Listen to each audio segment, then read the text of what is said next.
Sims, let's go.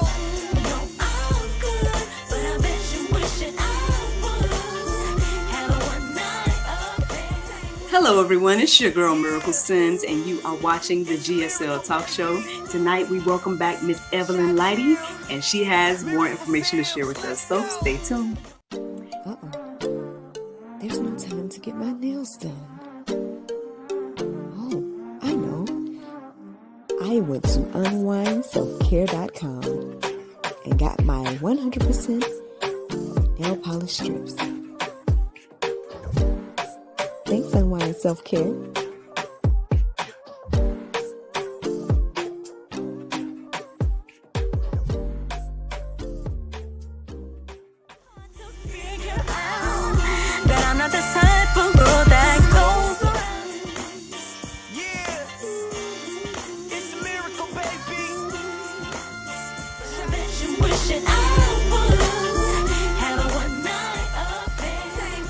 Welcome back to the GSL Talk Show. I am here with the lovely Miss Evelyn Leite. Hey, how you doing? Hey, Miracle, it's good to be with you again. Yes, it's great to be with you as well. I'm so glad that the Lord had things working our favor today, so at the right time, we're going to have this conversation finally. So, tell us a little bit about yourself and where you're from. Well, Miracle, the last time we talked, I had finished a 3-book series on my life and where I'm from. Oh, yeah. And now I have added a 4th book to that series. So, and it's just coming out. It'll be out the 1st of September. And I'm really excited about having that done. I grew up on a farm, middle of nowhere, with no electricity, no running water. We used an outhouse and we carried our water in a pail. We took baths on Saturday night in a round tin bathtub. And it wasn't a bad life. I don't remember that as being bad. It was just what, when you're a kid, you just adapt. But my favorite memories are we have a very large family on both sides. And in the summertime, they would just come in droves and visit us from cities and every place. And they would bring stuff we never got to see because we lived in a small farming community. They would bring watermelon and exotic fruits and all kinds of things for us to eat. And for me, it was a glorious time. For my mom, I'm sure it was a lot of hard work because we had to wash all those sheets in a wringer washer and carry all the water from the well. But I wasn't really thinking about that. I was just thinking about how much fun it was to have all those people constantly dropping in all the time. My dad came from a large family. My mother came from a large family. And my memoirs are sort of about the history of the 40s, the 50s, and then on into the 60s. And my most recent one went through the 90s. Okay. Well, let me apologize. I mean, I guess with all the stuff that we went through last time, I forgot that you've been here before. My apologies for that. But okay, that sounds amazing. A simpler time, right? A simpler day and time. It's so interesting. You see, this is how I know stuff is happening for a reason. Just yesterday, there was a storm in our area and our power went out. I feel like it's gone out multiple times this year when the storms happen and whatever. So I don't know what's going on with that. But this particular time, my son was like, I'm sick of the storm. Because it has to be at least 2 or 3 times that this has happened. Like a storm will come, power goes out, and he's like, "What?" The first time he kind of was scared, like, "What's going on? This isn't on, that isn't on," And then this time he's like, "I'm sick of the storm." And I know even at some point, me and my husband, our phones was dying, of course, and all this stuff while the power was out, and it was like, where would we be without technology, right? Where would we be without all the things that, the years and generations before us, that's how they live. It was normal. Like you just said, it was, an everyday thing for you all to, get water from the well and things of that nature. And a lot of us, I mean, I don't know, like where we would be, like as society, as people, if we did have to go back to simple living in that aspect. Like what would you say to that? Well, having done it, I wouldn't want to do it again. But Right. I think some people should. I Mm, think children today, for sure, all they know is cell phones and computers and a lot of messages that they get, and a lot of those messages are not good.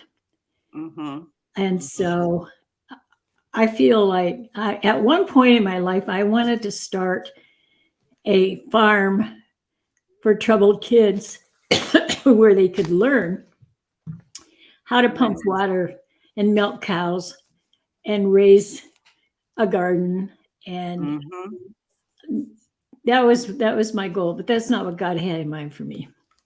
God said, Oh. no, I want you over here. Let's do, this is what I want you to do. So Mm, I can't, I've had lots of dreams, but I can only fulfill the ones he helps me fulfill. And I believe my story is capable of helping a lot of people because as a child, my father was an active alcoholic mm-hmm, and I loved him dearly.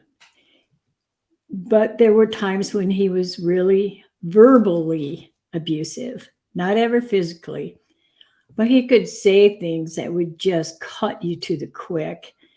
And I remember he progressively got worse, and that's how the disease of alcoholism is. In the beginning, it's kind of fun and games, but then it progressively gets worse. And my dad progressively got worse over my life. And at some point, I decided if I couldn't beat him, I would join him. So I became an alcoholic too, which made my life really worse. And I also had some demonic things going on in my life. And so that's what my books are about. It is mm. how I overcame all the negativity and came out on the other side. And it's only because of God, only because He was helping me all the way and telling me what to do and helping me do my writing. And it's just, I am so, so incredibly grateful to God for all the things He's done for me and my family. Wow, wow. I mean, hey, you never know. Maybe later on you can still get the farm together, because I do believe that that's even if they are inspired by the book as well, like if the book kind of enlightens people in that regard about, again, the simple living in life and whatnot. Um, Either way, whether you get a chance to do it or if it's just because of the book, I feel like it's definitely a powerful thing, a much needed thing too, because a lot of us, and myself included, right, don't really know much about the basics. Like if we did have to go back to, I mean, well, because the Bible tells us about a time where we can't buy and sell and all this type of stuff. So what are we going to do?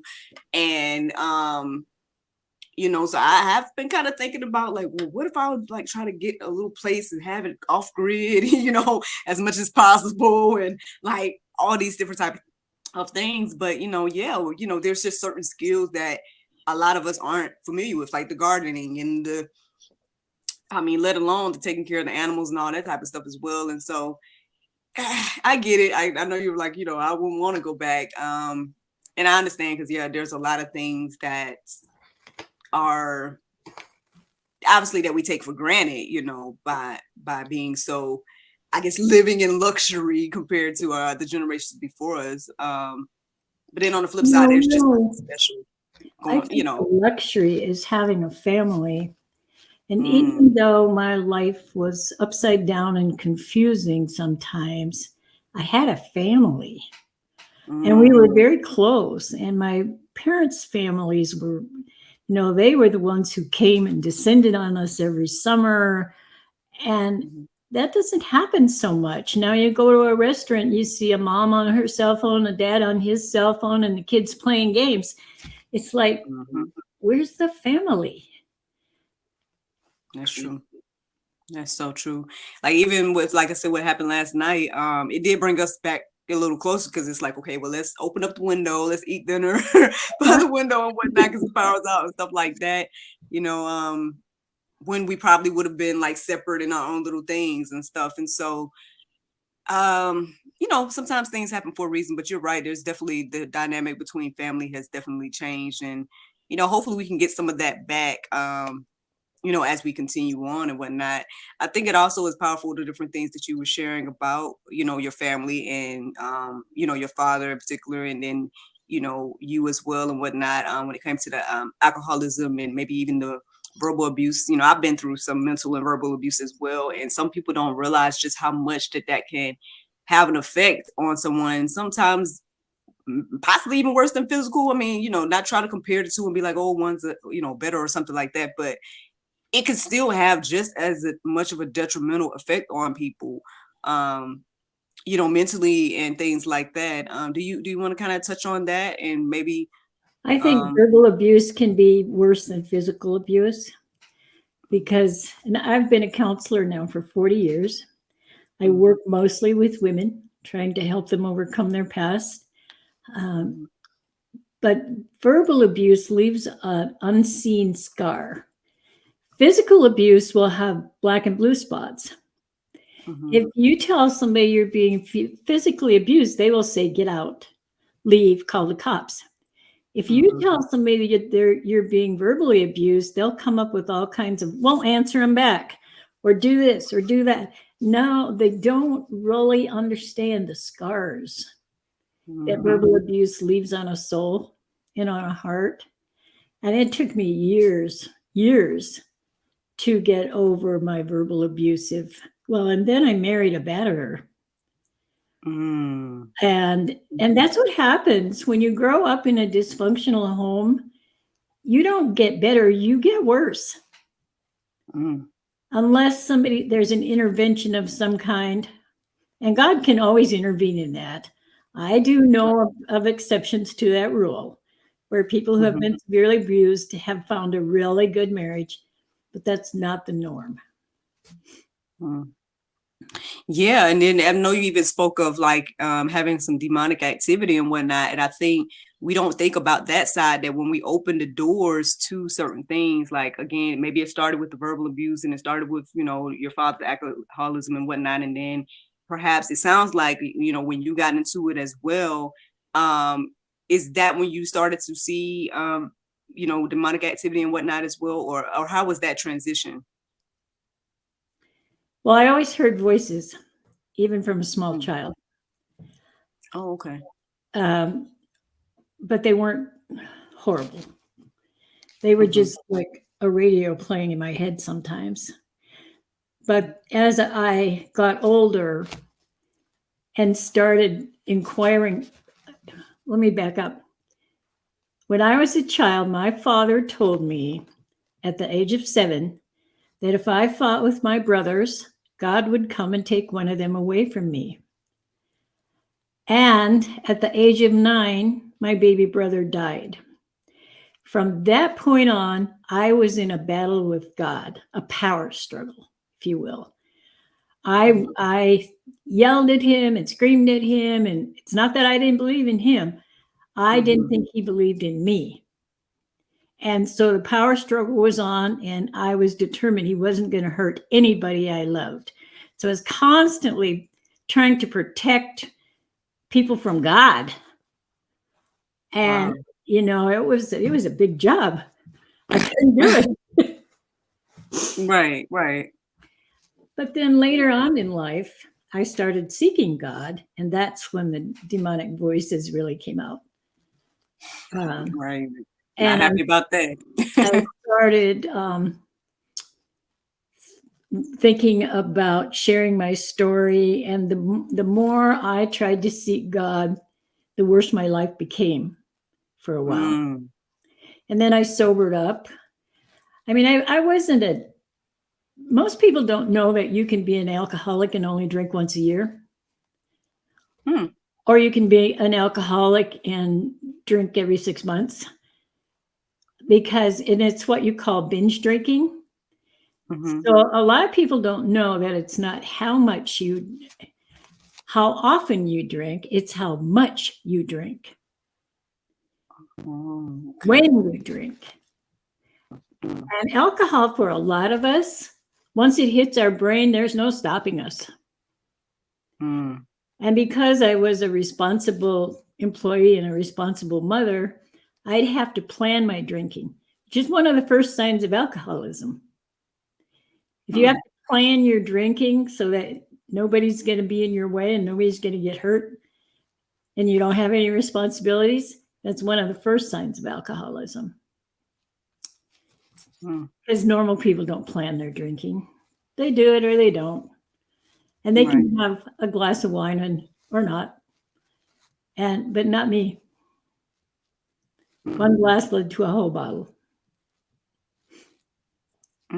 So a lot of people don't understand this disease.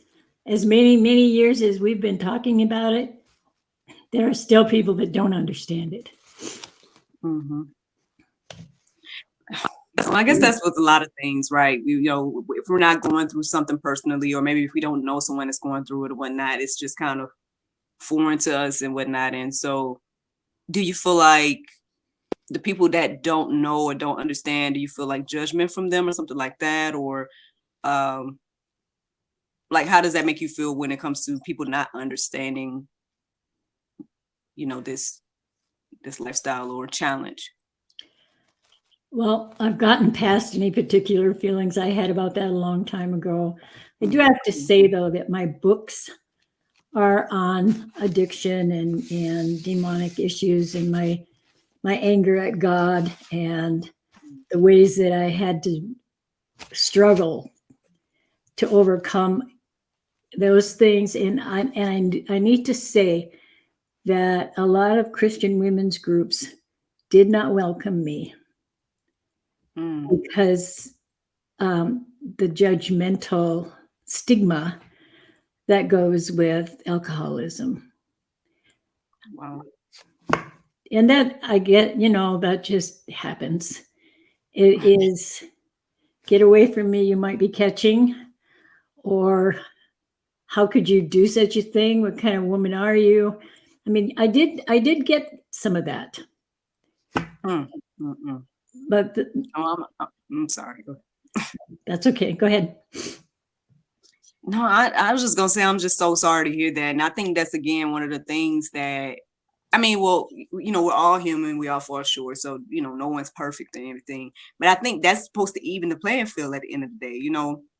Whatever those ladies are going through is no worse than the things that you were going through. And we've all sinned and fallen short, and so I don't really fully understand that why we are like that. I guess we're just like that as humans, and then it just transfers into Christians being like that as well, because Christians are humans, X, Y, and Z.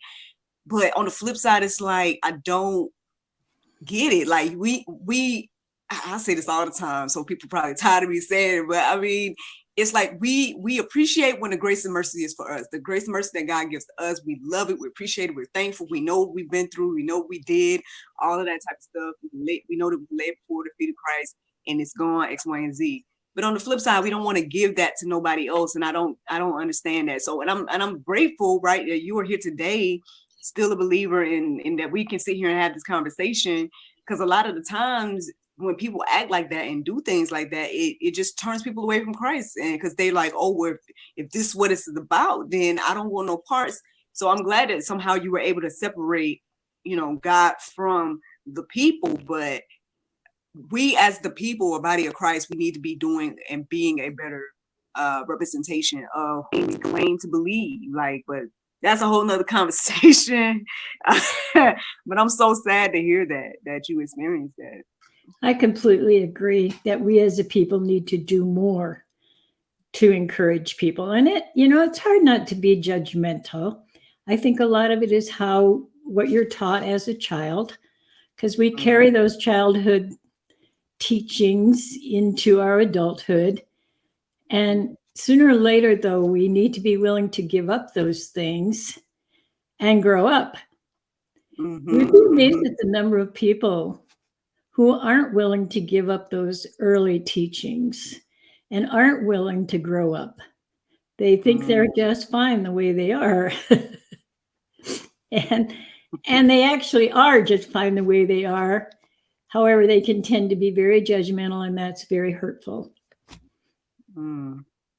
Girl, listen, don't get me started on that. That's one of my pet peeves. People trying to act like they, they say that all the time, like, oh, I can't change or X, Y, and Z. It's like, no, just be honest and say that you don't want to change. You can. You just don't want to. Yep. And but anyway, like I said, that's a pet peeve of mine. Because I'm like, I'm a living witness that you can change your life out here. Like, and even if you're making a small change, right? And sometimes it's best for us to do that because, like you said, holding on to whatever idea or tradition that isn't Christ-like or biblically, the way that we should go. I mean, sometimes, again, there's a lot of things that we have to lay down along the way to truly walk the walk, but people struggle because we want to do what we want to do. That's how I guess that is kind of true. I feel like I have been really, really blessed. God put people in my life all the way. Every step of the way, he put somebody in my life to help me keep going on the time. I mean, I was actually suicidal several times. In fact, once I tried it, and what I did was my first husband was drinking heavily and very abusive. And so I decided, okay, I've had enough of this. And I walked down the street. And my plan was to step in front of a truck because you don't have a chance if you step in front of a truck. So I was watching for a truck to come, and I was standing on the corner, and I was waiting for that truck to get just the right spot. And I stepped out in the street, and all of a sudden I heard, "Mama, Mama." And I turned around thinking, how did my child get here? And the truck went zoom. Just missed me. And I walked home because my child wasn't anywhere near. He was at home. Wow. And so that was the end of that. It's not the last time I thought about it, but it's the last time I tried it. And I've got lots of stories like that in my book. But anyway, God has interceded in my life so much, and he's put such wonderful people in my life from time to time. Always what I need shows up. But here's the thing I've learned about God. He might show it up for you, but if you don't grab it, it's not going to help. Just like he put some really, really good therapists in my life. But if I hadn't been willing to grab onto them, it wouldn't have helped. And I think so many people, they totally forget they have a responsibility to grab what's handed out.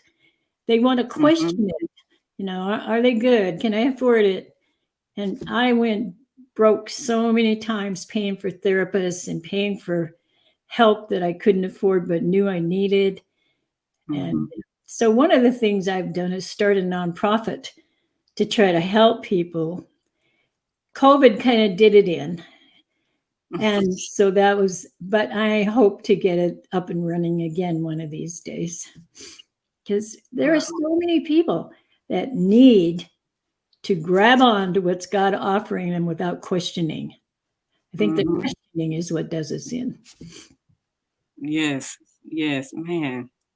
What a powerful testimony that was. I appreciate your transparency about all of that because, again, unfortunately, we know that you're not the only one that's dealing with, those type of thoughts and things like that. And you definitely have to be at a place where you're like, especially that kind of way to do it as well. I mean, you definitely have to be in a I hate to say low place or dark place or however you would describe it to be, to consider and to actually be in the, in the midst of or thick of, actually doing it. So I'm glad. I don't know so was it an actual child that you heard, or was it just, no, it was a voice. There was nobody there. There was no one.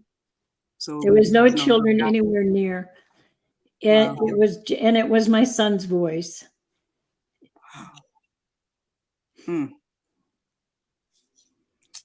Well, to God be the glory for, intervening in that. And I know it made, when you talked about the interventions and whatnot, in that testimony that you just shared, it reminded me of what you were saying earlier. But unfortunately now I forgot exactly how you said it, but basically it kind of was, I guess you were talking about like the different things in your life. I don't know. I'm sorry, it went away. I just thinking so much about how powerful that testimony was. I'm sorry, but anywho, maybe we'll talk about it if it's meant to be. But yeah, I'm just moved. I'm moved by that, and I'm glad again that you're here to live to tell the testimony about the different things you've experienced and whatnot, and even that organization. I think prayerfully that you'll get that back going, because I definitely know that there's definitely a lot of people out there dealing with mental health issues, but they're not getting the help they need. And a lot of time it does come down to finances and whatnot as well. So hopefully that's something that the Lord allows you to see again. The recent book that I've just finished, can I show you a picture of it? A Search for Sanity. All right, I can't see the bottom part, but okay, one step at a time. Amen. Yes.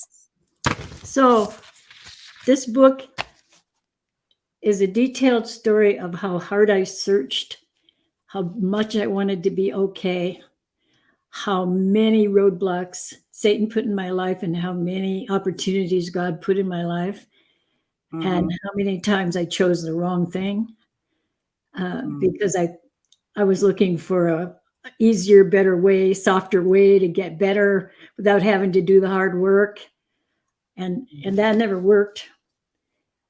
So I'm hoping that once I get this book published, I will be able to furnish it to women's shelters and various places where people are struggling, and they need to know that someone else has struggled and has made it. And I really have made it, and I'm so incredibly grateful for that. So one of the things I'm hoping to do is raise money through my nonprofit to give this book away to prisons, women's shelters. And that's going to be a whole nother year's work.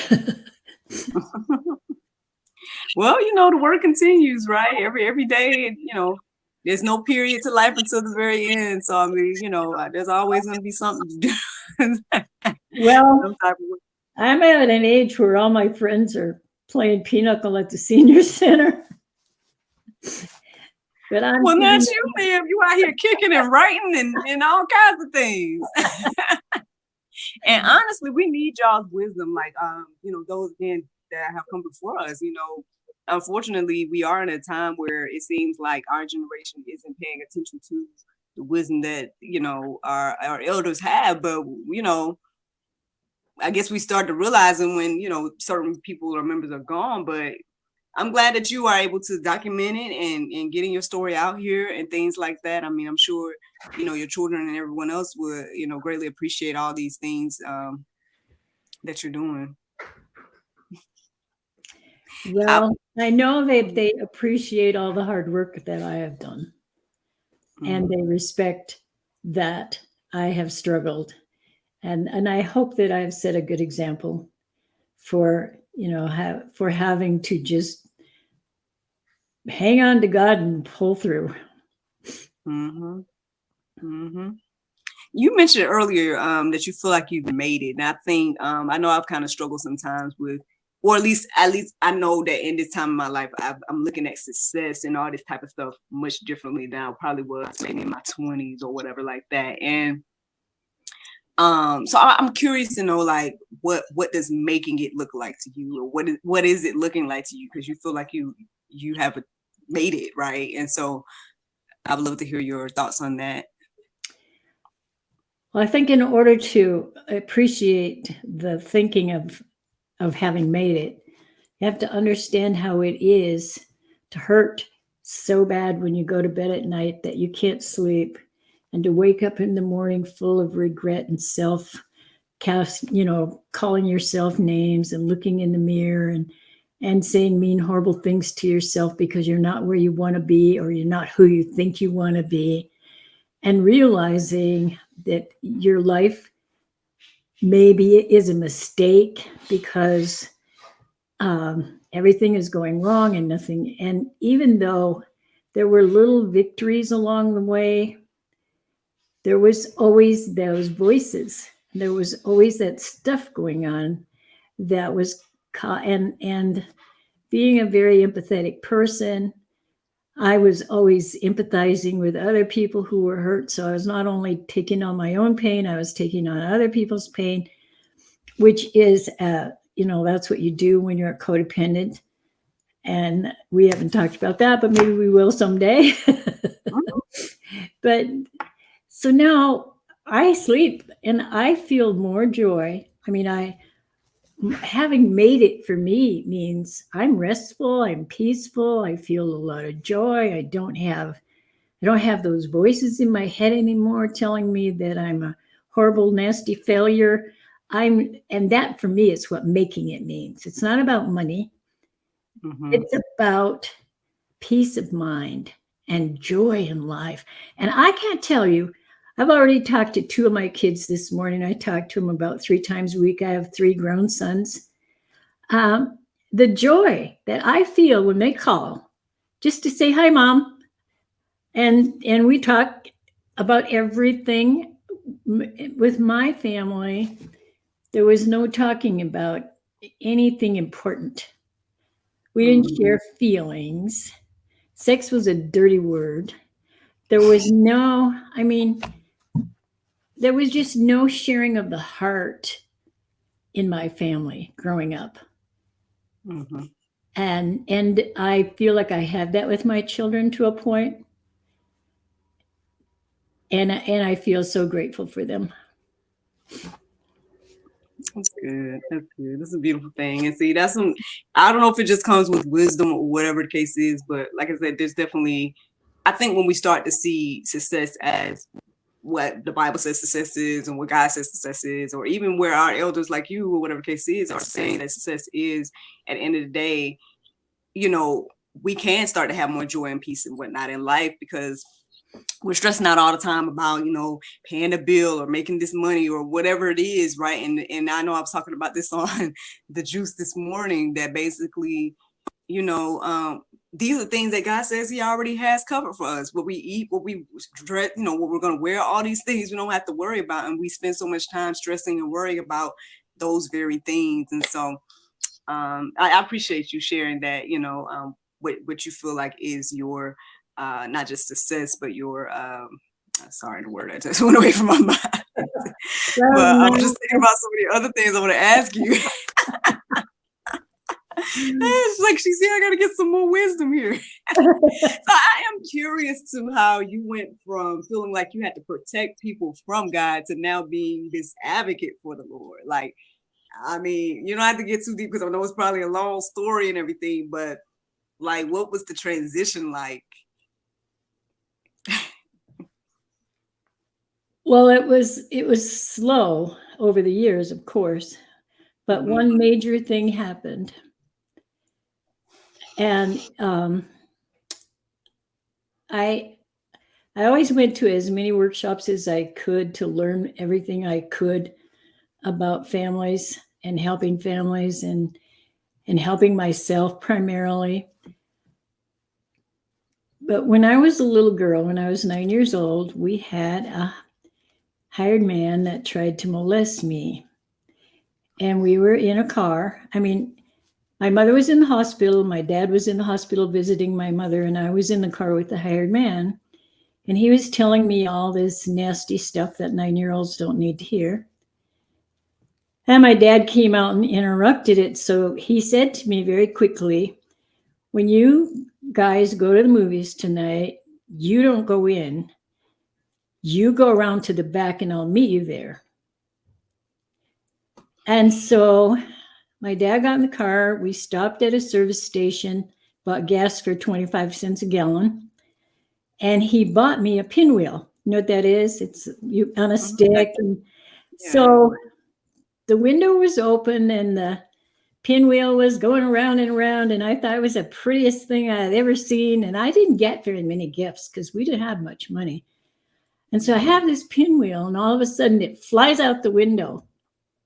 And the hired man turns around and he looks at me and he said, "Stop crying, you big baby."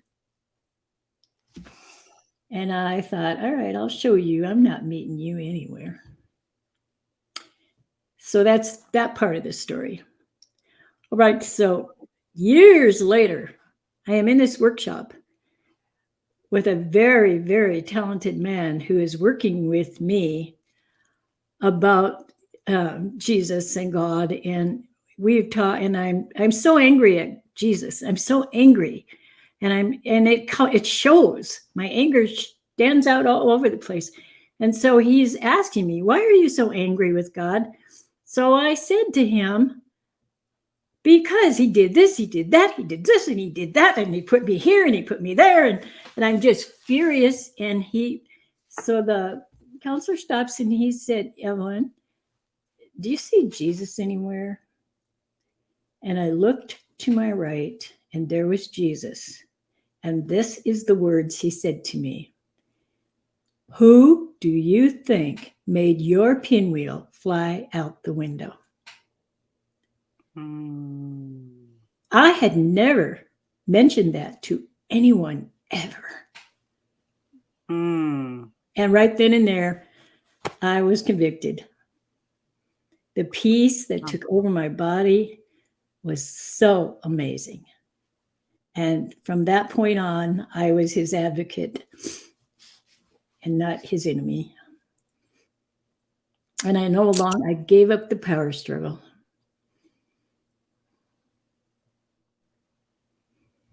Man, listen, Miss Evelyn, look, now this is the second time you done did this to me in this station, at least. Because I'm like, wow, what an amazing, and that's just the power of God. Like, we don't pay attention to the things, right? Because I guess it's just like that painting the footprint in the sand, right? We think we're alone and we don't think he's there. And then just that little reminder. I don't know. That was powerful to me. I don't know if I hope the other people are receiving it the same way. I'm sorry. It couldn't have come from anywhere else because no one else knew.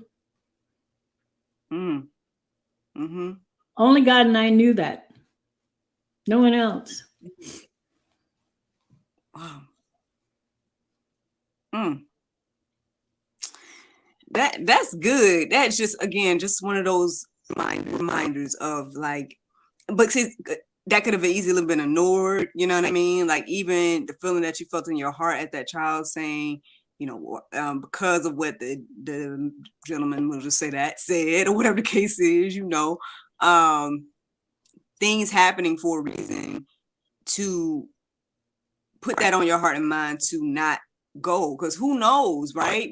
Even with the things that has happened in your life, who knows where that would have taken you, right? To have been molested and to have been, taken advantage of as a child and whatnot. Like, who knows what that guy would have done and things like that. It's just, he protects us. He's there and prevents a lot of things. And I think sometimes we forget about the prevention being protection as well. I think so too. Yep. Ooh, Lord. All right. So full of stories like that. And that's why I really felt the need to share them. I know a lot of people have a lot of stories, but they don't always share them. And so they don't. No one else hears them. And, I know I talk about this all the time as well, about our, testimonies being powerful and blessings and whatnot can be coming from that. And I think that's why the enemy tries to keep us from sharing, right? From sharing our testimony or sharing the things that God has done. Maybe making light of it, maybe thinking like, oh, that's not a big deal or whatever the case is. But it could be huge. Like I said, even just the two testimonies that resonate in my heart and mind right now with what you just shared, is to me huge, because it allowed me to, again, see that small way that Christ was there in your life, right, that we could have easily ignored. So again, I hope that whoever listens and watches this, that this will touch and prick their heart as it's done mine, because it's and you say your book is full of things like this. But see, that's the thing too, and I don't know. I feel like maybe that's why God made me this way. They call me miracle now, and I'm rather small. And I said maybe God made me this way for a reason, because little miracles. Don't overlook the little miracles, y'all. My life is full of small miracles. Yeah, the small miracles are, just important and powerful as the huge ones. And we think, like, I know people question all the time about, like, I guess the miracles in the Bible. I'm like, well, that type of stuff isn't happening now. Who's to say? You know what I mean? Yeah. Because you probably just ignoring it, You're thinking it's an everyday thing. Yeah, that's what I am always telling my kids, reach for it. Don't let discouragement stop you. Go for it. Reach for it. Because I have learned that the only way to keep going up and get more and more connected to God is reach for the opportunities he offers you. And I really believe that God offers us a lot of opportunities daily, but we don't reach for them. A lot, some of us don't think we're worthy. Some of us let ourselves get too caught up in making money. Some of us let ourselves just think, well, he didn't pay attention to me, But I always encourage them to reach for the sky, reach for it. And it sounded like my mom. She always told me that as well. Reach for the sky, and then when you get there, reach for the stars. We do, X, Y, and Z. Now, here I am today, Mom. Thank you. I feel like I've been doing that in a variety of ways. She's probably shocked as well. Some of the things. I feel like I've just been shocking me about the different things I've been able to, I guess, accomplish, or whatever the case is. I don't even look at it like that. I just feel like I'm just out here just trying to use my gifts and every way or whatnot. And I think it's amazing too what you just said, because it reminds me of what I studied this morning for Bible or whatever, or the juice, y'all know it, the daily dose of inspiration. I was talking about distractions this morning, and there's a lot of things that is trying to distract us from maybe the blessings, or maybe just, again, the opportunities that you mentioned earlier. So I really think that Satan will throw roadblocks in our way. When I stopped drinking, I went to treatment. And when I got out of treatment, everything that could possibly happen happened. We got audited by the IRS. We had a car wreck. We had sickness. I broke my hip. Just constantly things to try to get me to go back to drinking. That's what I felt like was happening. It's like, because a person can drink over any of those things. And I was just felt so strongly that these things are happening, so I'll drink again. But for 43 years, I never have. That's good. I'm sorry, I'm making notes now, so I won't forget what to ask you. Because I was like, I was forgetting earlier. I was like, I got stuff to ask. So that reminds me, actually, a little bit. I don't know if it's exactly the question I had before, but it reminds me of a question I have for you. Because you touched on earlier that when you feel like when you came to Christ, right, there was more problems. You just gave an example as well. Like, you feel like, making that transition of stop drinking, then like all the things was flooding and trying to get in your way, the stumbling blocks, trying to get you back to where you were. Now, obviously, it seems like you have a strong, level of discernment to know that was just an attack from the enemy trying to get you going down that path. But I just think it's very important, and again, another powerful testimony to share with people that when we come to Christ, that doesn't mean that things are going to be perfect, peaches and cream. You're never going to have any issues in life, but it does mean that you can look at those issues and look at those things differently, right? You can still have peace, joy, hope, and all those things in the midst of the adversity. So, do you have anything to share in regards to that, or testimony, whatever the case may be? Like, am I saying something accurate here, or I don't know? I don't want to put words in your mouth. She's like, I didn't say that. I do think that there is a sort of a belief out there, like Job's wife. If if you're doing what you're supposed to do, then this wouldn't be happening to you. And I do think that does come, and it comes. I mean, the thing we have to be careful of is that it doesn't come from us. And I have been, I've had a lot of therapists, a lot of ministers that I've worked with because of all my anger and all the things that went on. And so many times they've directed me, go read Job, go to the Bible, read Job. And one time in my life, I decided I wanted to know Jesus as a person. And so I got a client had given me a brand new Bible that I'd never opened. And it kind of laid on the table. And I picked it up and I thought, okay, I want to know who he is. So I started reading from the New Testament, and it's like reading a novel. And it does reveal, I mean, before I refused to read it because it was too hard. I couldn't understand what they were saying, but now reading it like I was reading a novel, it just made so much sense. And I was really into it. It was really like, oh, this is what he said. I wish I could be that smart. I wish I could come up with, whoever hasn't sinned, cast the first stone. Why can't I come up with smart things like that? Yeah. Well, that's good. I mean, your question, but no.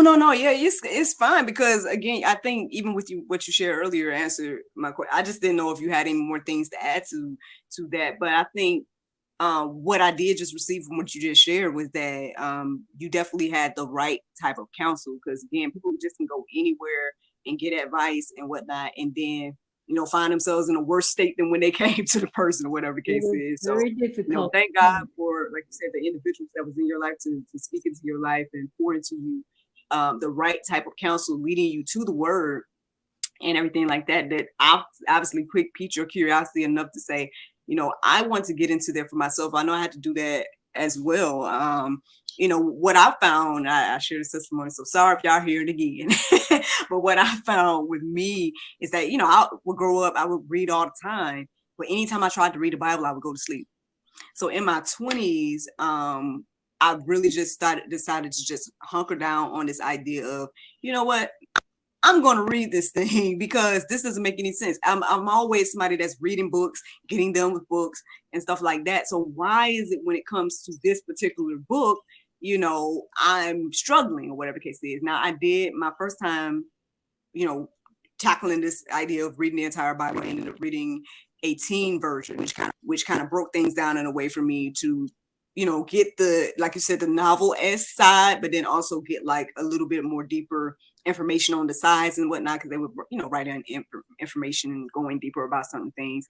And then after that, now I do my studies like every day, and I'm more so focused on the King James and whatnot, but still I guess it's what God wants us to do at the end of the day, like to get to know him, to spend time with him. He has done all these things for us to build this relationship with him, and we can't be believers without that, right? We can't sit here and say that, oh, I believe, and you don't really even know who he is. So, yeah, and he definitely.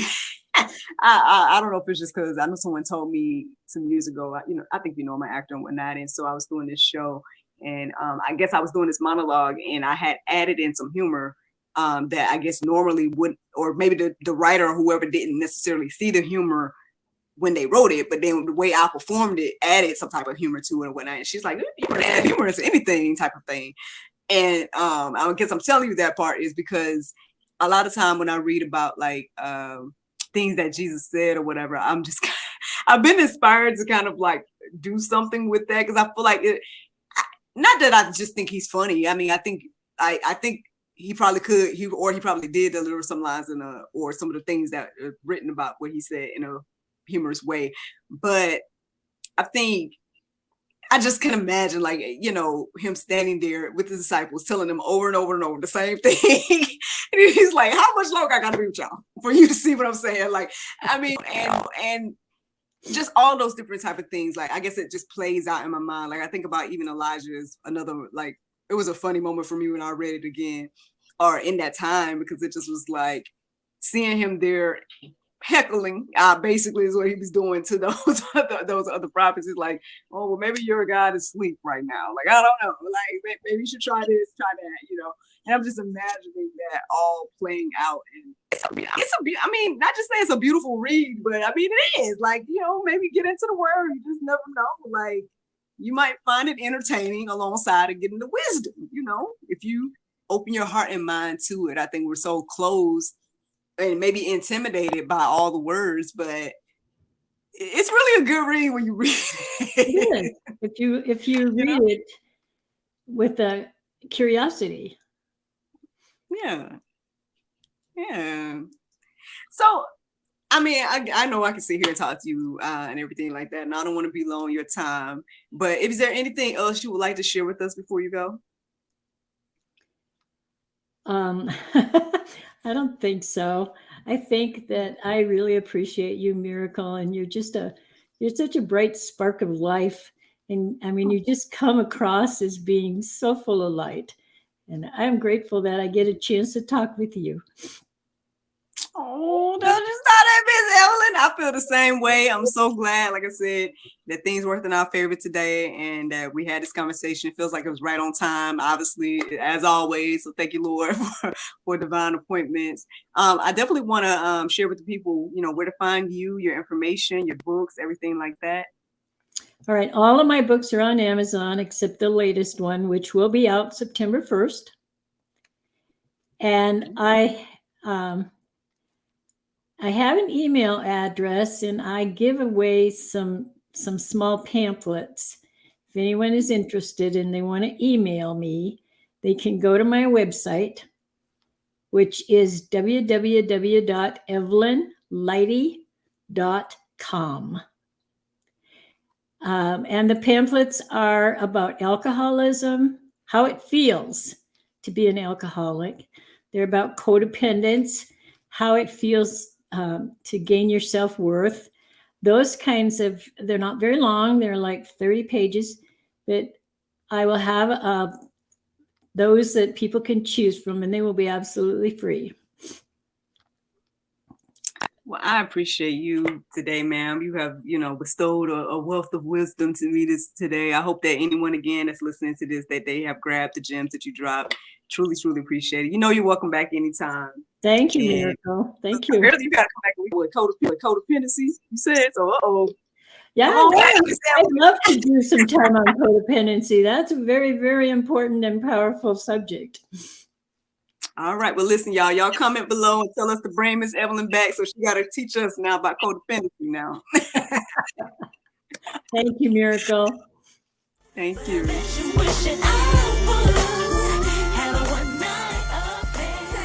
Thank you so much for watching the GSL Talk Show, and thank you to Miss Evelyn for joining us tonight. I hope that you all caught those gems that she was dropping. She really, truly pricked my heart tonight, and I hope that she did the same with you all. Don't forget to like, subscribe, and share, and check out Miss Evelyn and her endeavors. Good night.